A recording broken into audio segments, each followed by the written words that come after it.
அனைவருக்கும் வணக்கம். இன்றைக்கி நம்ம தமிழில் இயல் 2ல் சிறகின் ஓசை அப்படின்ற லெசனில் இருக்கிற இம்பார்ட்டண்டானது என்னென்ன, அதுக்கான ஷார்ட்கட்ஸ் என்னென்னன்றதை பார்ப்போம். நுழைய முன்னில் பெருசாக நம்ம நோட் பண்ணுற மாதிரி எதுவும் இல்லை. ஸோ டேரெக்டாக இம்பார்ட்டன்ட் பாயிண்ட்ஸ்குள்ளே போயிடலாம். பறவைகள் கண்டமிட்டு கண்டம் பறக்கின்றன. இவ்வாறு பறவைகள் இடம்பெயர்தலை வலசை போதல் அப்படின்னு சொல்லுவாங்க. வலசை போதல் அப்படின்றத ஞாபகம் வச்சுக்கோங்க. நீர்வாழ் பறவைகளை பெரும்பாலும் வலசை போகின்றன. நீர்வாழ் பறவைகள், அந்த நீர்வெளி இருக்கிற இடத்துல அதிகமாக வாழ்கிற பறவைகள் தான், கடற்கரை ஓரம் அந்த மாதிரி இருக்கிற பறவைகள் தான் அதிகமாக வலசை போகுது அப்படின்னு சொல்லியிருக்காங்க. வலசை போவதற்கான காரணங்கள் உணவு, இருப்பிடம், தட்பவெப்பநிலை மாற்றம், இனப்பெருக்கம் இவற்றிற்காகவே பறவைகள் இடம்பெறுகின்றன. நிலவு, விண்மீன், புவியீர்ப்பு புலம் ஆகியவற்றை அடிப்படையாக கொண்டே பறவைகள் இடம்பெறுகின்றன. ஞாபகம் வச்சுக்கோங்க, உணவு, இருப்பிடம், தட்பவெப்பநிலை மாற்றம், அதாவது கிளைமேட் சேஞ்சு, இனப்பெருக்கம், இதுக்காண்டி இடம்பெயருது. எதை அடிப்படையாக கொண்டு போயிருதுன்னா, அப்படியே கடல், அதுக்கு மேலே நிலா, அதுக்கு மேலே விண்மீன், அப்படியே புவியீர்ப்பு புலம், கிராவிடேஷனல் ஃபோர்ஸு, இதெல்லாம் அப்படியே அந்த ஒரு இமேஜ் வச்சே ஞாபகம் வச்சுக்கோங்க. இந்த இமேஜ் வச்சு ஒரு நைட்டு நேரம் அந்த கடல் ஓரமாக நிலவு தெரிஞ்சால் எவ்வளோ அழகாக இருக்கும், அந்த மாதிரி ஞாபகம் வச்சுக்கோங்க. அதுக்கடுத்து இது இம்பார்ட்டண்ட்டு, வடக்கிலிருந்து தெற்கு நோக்கியும் மேற்கிலிருந்து கிழக்கு நோக்கியும் பறவைகள் இடம்பெறுகின்றன. வடக்கிலிருந்து தெற்குனா நார்த் டு சவுத்து, அதாவது நார்த் டு சவுத்தும், அப்புறம் மேற்கிலிருந்து கிழக்கு, வெஸ்ட் டு ஈஸ்ட்டும். இந்த ஆரோ மார்க் எந்த பக்கம் இருக்கோ அதை மட்டும் பார்த்துக்கோங்க. North to south, west to east, இந்த மாதிரி திசைகளில் தான் பறவைகள் வலசை போகின்றன தெரிவிச்சிருக்காங்க. அடுத்ததாக வலசையின் போது பறவையின் உடலில் ஏற்படும் மாற்றங்கள் என்னென்னா, தலையில் சிறகு வளர்தல், சின்னதாக அதாவது முடி மாதிரி முளைக்கும் தலையில். இறகுகளின் நிறம் மாறுதல், அது வெயிலில் அலைகிறதுனால அந்த இறகோட நிறம் மாறும். நம்மளே ரொம்ப வெயிலில் இது பண்ணால் ரொம்ப கருத்து பெறும் அப்படின்னு சொல்லுவாங்களா, அந்த மாதிரி இதை ஞாபகம் வச்சுக்கோங்க. உடலில் கற்றையாக முடி வளர்தல், அப்புறம் ஒரு வகை பறவை வேறு ஒரு பறவையாக உருமாறி தோன்றும் அளவிற்கு கூட சில நேரங்களில் மாற்றங்கள் ஏற்படும். ரொம்ப அலைகிறதுனால, அது ரொம்ப கடினமான அந்த கிளைமேட்லாம் ஃபேஸ் பண்ணுறதுனால அது ஆல்ரெடி இருந்த உடம்பு வேறு மாதிரி மாறுறது மாதிரி இமேஜின் பண்ணி பாருங்கள். இந்த பாயிண்ட்லாம் ஈஸியாக இருக்கும். அடுத்து தெரிந்து கொள்ளும்ல பாருங்கள். கப்பல் பறவை, சிறகடிக்காமல் கடலையும் தாண்டி பறக்கும் பறவை கப்பல் பறவை. கப்பலில் நம்ம போனால் நம்ம சிறகடிக்க தேவையில்லை அப்படின்றத ஞாபகம் வச்சுக்கோங்க. ஃப்ரகேட் பேட் இங்கிலீஷில். திடீர்னு ஆப்ஷனில் கப்பல் பறவைன்னு கொடுக்காம இங்கிலீஷில் கொடுத்துருந்தாங்கன்னா ஃப்ரகேட் பேட். இது தரை இறங்காமல் 400 கிலோமீட்டர் வரை பாயும். இந்த பறவை ஒரு கப்பலில் போகுதுன்னு ஞாபகம் வச்சுக்கோங்க. ஒரு ஷார்ட்கட்டு, இந்த பறவை கப்பலில் போய் உட்காந்துருது. இந்த மாதிரி உட்காந்ததுக்கப்புறம் தரை இறங்காமல், ஏன்னா கடலில் அப்படியே போய்கிட்டு இருந்தால் கரை வந்தால் தான் தரை இறங்க முடியும். 400 கிலோமீட்டர் வரை பறக்கும். 400ன்றதை ஞாபகம் வச்சுக்கோங்க. இது கப்பல் கூளைக்கிடா கடற்கொள்ளை பறவை என்றும் அழைக்கப்படுகிறதுன்னு தெரிவிச்சிருக்காங்க. இதான் அதுக்கான ஷார்ட்கட்டு. அப்புறம் 1500 ஆண்டுகளுக்கு முன்பு வாழ்ந்த சத்திமுத்த புலவர் நாராய் நாராய் செங்கால் நாராய் என்னும் பாடலை எழுதியுள்ளார். அப்பாடலில் உள்ள தென்திசை குமரி ஆடி வடதிசை ஏகுவீர் ஆயின் என்னும் அடிகள் பறவைகள் வலசைக்கு வந்த செய்தியை குறிப்பிடுகின்றன. அதாவது 1500 வருஷத்துக்கு முன்னாடியே ஒருத்தர் பறவைகள் வலசை போவதை கண்டுபிடிக்கணும். அவரோட சக்தி முத்தி போயிருக்கணும். முத்தினா பயங்கரமாக இருக்கணும், அப்போனால தான் கண்டுபிடிக்க முடியும் அப்படின்றத ஞாபகம் வச்சுக்கோங்க. பாடல் வரிகள் தென் திசை குமரி ஆடி, தென் திசையில் இருக்கிறது குமரி, நம்ம கன்னியாகுமரி ஞாபகம் வச்சுக்கோங்க. வடதிசை ஏகுவீர் ஆயின்.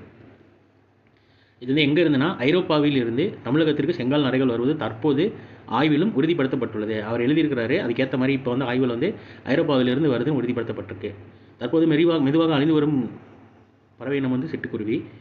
இது அப்படியே சொல்கிறேன், ஞாபகம் வச்சுக்கோங்க. கீழே இருக்க இமேஜ் வச்சு. ஆண் குருவியின் தொண்டை பகுதி கருப்பு நிறத்தில் இருக்கும். அந்த வாய்க்கு கீழே தொண்டையில் கருப்பு கலரில் இருக்குது பாருங்கள். உடல் பகுதி அடர் பழுப்பு நிறமாக இருக்கும். பெண் குருவியின் உடல் முழுவதும் மங்கிய பழுப்பு நிறத்தில் இருக்கும். பெண் குருவி மொத்தமாக உடல் முழுவதும் இந்த மாதிரி கழுத்து கீழே கருப்பாலாம் இருக்காது, மொத்தமாக மங்கிய பழுப்பு நிறத்தில் இருக்குமா. கூடு கட்டி வாழும் பறவை இனத்தை சார்ந்தது. அப்புறம் கூடு கட்டும்போது சத்தமிட்டு கொண்டே இருக்கும்பாங்க. 3லிருந்து 6 முட்டைகள் வரை இடும். 3 to 6 ஞாபகம் வச்சுக்கோங்க. 3 மணிலேருந்து 6 மணிக்குள்ளே முட்டை போட்டுரும் ஞாபகம் வச்சுக்கோங்க. 14 நாட்கள் அடைகாக்கும். 15ஆம் நாள் குஞ்சுகள் வெளிவரும்னு தெரிவிச்சிருக்காங்க. அதாவது 2 வாரம் அடைகாக்குமா. 3 மணிலேருந்து 6 மணிக்குள்ளே முட்டை போட்டதுன்னா அதிலிருந்து அடுத்த 2 வாரம் அடைகாக்கும். 15ஆவது நாள் குஞ்சுகள் வெளிவரும்னு தெரிவிச்சிருக்காங்க.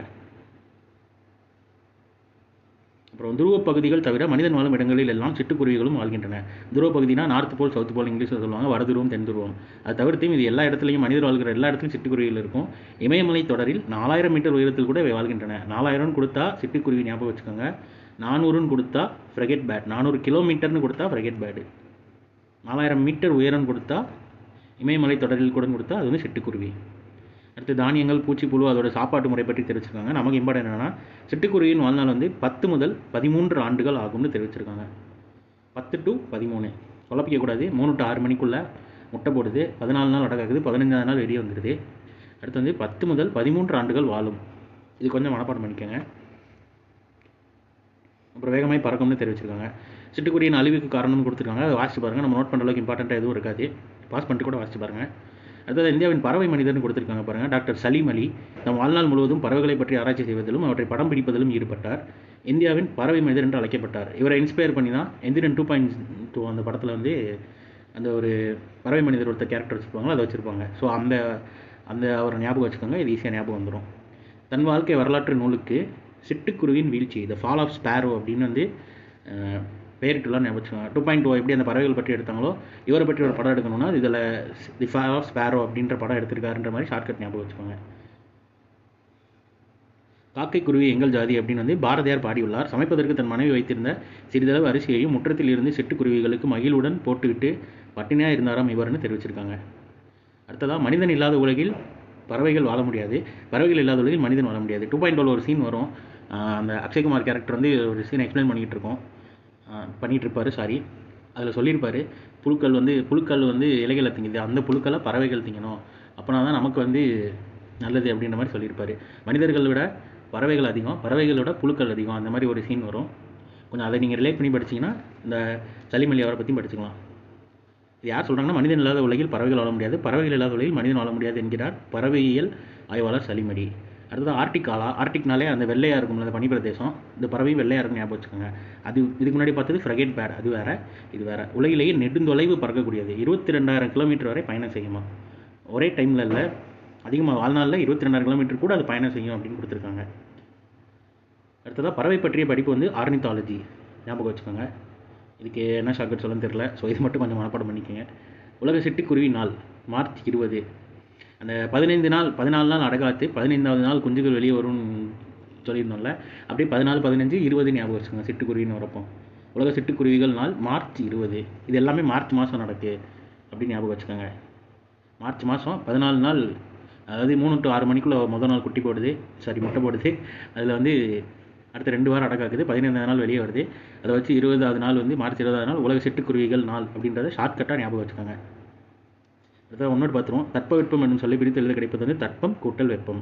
வேதி உரங்கள் என்னும் சொல்லை பிரித்து எழுத கிடைப்பது வேதி கூட்டல் உரங்கள். தரை கூட்டல் இறங்கும் தரை இறங்கும். வழி கூட்டல் தடம் வழித்தடம். சிட்டுக்குருவி வாழ முடியாத பகுதி வந்து துருவ பகுதி பார்த்தோம்னா நம்ம நார்த் போல் சவுத் போல், வட துருவம் தென் துருவம். மிக நீண்ட தொலைவு பறக்கும் பறவை எது? இப்போ தான் பார்த்தோம், ஞாபகப்படுத்தி பாருங்கள். இதா இருக்கா? மிக நீண்ட தொலைவு பறக்கக்கூடியது வந்து ஆர்டிக் ஆலா. பறவைகள் வலசை போவதை பற்றி பாடிய தமிழ் புலவர் வந்து சத்திமுத்த புலவர். 1500 ஆண்டுகளுக்கு முன்னாடி பாடிப்பார். எங்கேருந்து பறவைகள் வருவதை பற்றி பாடிப்பார்னா ஐரோப்பா கண்டத்திலிருந்து பாடியிருப்பார். அதை வந்து ரீசெண்டாக ஆய்வுலையும் கண்டுபிடிச்சிருப்பாங்க. பறவைகள் இடம்பெயர்வதற்கு டேஷ் என்று பெயர், வலசை போதல் என்று பெயர். இந்தியாவின் பறவை மனிதர் வந்து டாக்டர் சலீம் அலி. தன் வாழ்க்கை வரலாற்று கிட்ட பேர் வந்து அந்த ஃபால் ஆஃப் ஸ்பேரோ. பறவைகள் வலசை போக காரணங்களுள் ஒன்று வந்து இங்கே இருக்கிறதுல எந்த காரணம் வேணாலும் நீங்கள் எழுதிக்கலாம். கீழே இன்கேஸ் உங்களுக்கு ஆப்ஷன் கொடுத்துருந்தாங்கன்னா அதுக்கேற்ற மாதிரி போட்டுக்கோங்க. நான் மேலே எங்கே இருக்குன்னு காட்டிடுறேன். உணவு, இருப்பிடம், தட்பவெப்ப நிலை மாற்றம், இனப்பெருக்கம் இவற்றிருக்காங்க. பறவைகள் இடம்பெயர்க்கின்றன கொடுத்துருக்காங்க. இல்லை ஏதாவது ஒன்று போட்டுக்கலாம். நம்ம எக்ஸாம் எழுதுகிறப்போ கீழே என்ன ஆப்ஷன் இருக்கோ இதுக்கு சூட்டபிளான ஆப்ஷனை பார்த்து நம்ம போட்டுக்கலாம். ஸோ இந்த லெசன் முடிஞ்சு. இதில் கொஞ்சம் மனப்பாடம் பண்ணுற மாதிரி இருக்கும். கொஞ்சம் தான் ஷார்ட்கட் சொல்லியிருப்பேன். உங்களுக்கு புரிஞ்சிருக்கும்னு நினைக்கிறேன். இல்லை உங்களுக்கு எதுவும் ஷார்ட்கட் இதில் தெரியும், எனக்கு இது யூஸ்ஃபுல்லாக இருக்குன்னு தெரிஞ்சுங்கன்னா கீழே கமெண்ட் பண்ணுங்கள். மற்றவங்களுக்கு ரொம்ப யூஸ்ஃபுல்லாக இருக்கும். எனக்கு தெரிஞ்சதை வச்சு ஓரளவு ஷார்ட்கட் சொல்லியிருக்கேன். மறக்காமல் இந்த வீடியோ உங்கள் ஃப்ரெண்ட்ஸுக்கு ஷேர் பண்ணுங்கள். மறக்காமல் சேனலை சப்ஸ்கிரைப் பண்ணிக்கோங்க, பெல் ஐக்கானை கிளிக் பண்ணிக்கோங்க. மேலும் இன்னொரு வீடியோவில் சந்திப்போம். தேங்க்யூ.